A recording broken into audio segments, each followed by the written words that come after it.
Hello, and today we're going to review our analytics dashboard within your application. Now, the analytics are extremely fruitful for what your app is doing because it'll tell you a number of different things, but let's take a look at all the different ways that we can get there.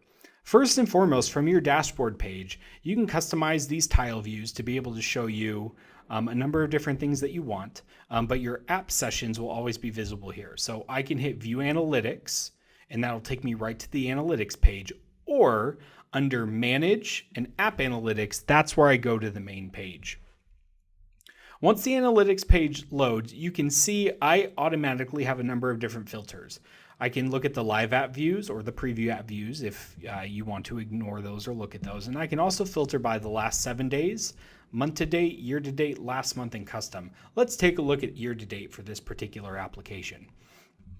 You'll notice that the blue line is iOS, green is Android, and the magenta or the pinkish is the web app. You'll notice too that I can also turn them off, so I can view these lines separately or all together. And if I hover over them, I'll see what the total is for that period.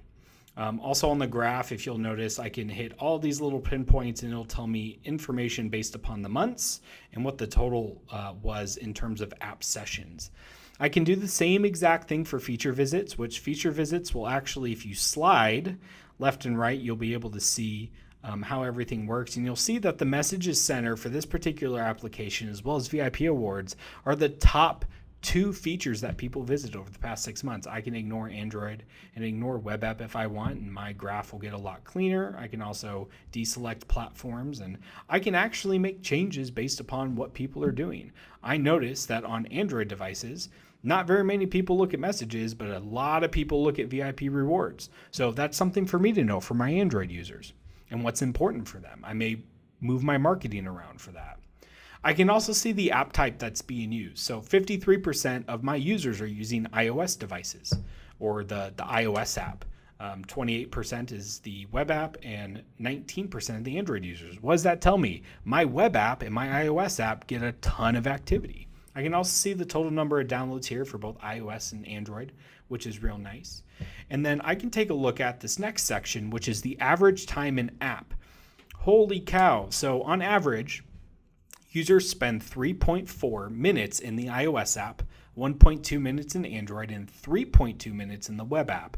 It's crazy. So I have people who are spending almost equal amount of time in iOS and the web app and not as much in the Android. So again, I may want to market to my Android users, or a lot of my users who are coming in happen to be iOS or web app users. This is great knowledge to be able to understand.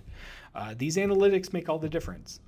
And then in these 2 sections, we have the devices and browsers. Devices is what devices they're actually using. If we look at like iPhone, Android, and then other is they're using a Windows device, an iPod, it's unknown, a Mac, they're using an iPad, they're using a computer. That could be PWA, could be just devices we just don't recognize. And then for browsers, you're going to see the breakdown of what browsers are being used for my web application. So 76% of my web app users use Chrome, 19% use Safari. This tells me that potentially a lot of my users are using the Chrome app, which is great to understand. And down at the end, you can see global impact. This is probably one of the cooler sections in the app analytics, but you can see the countries here and the reach of how many people from these particular countries have downloaded the application, which I think is actually really cool. This kind of shows you your global impact in terms of your app. And this data can be used for a number of different things, from marketing to rearranging your application to understanding how the features are being visited, to rearranging certain features that you want to have more. For example, let's just take a look at the iOS visits. And let's say that I want the follow and review us to get more. Maybe I'm going to move that into the top 5 slot, or make sure it's on my home screen, or do something differently with it.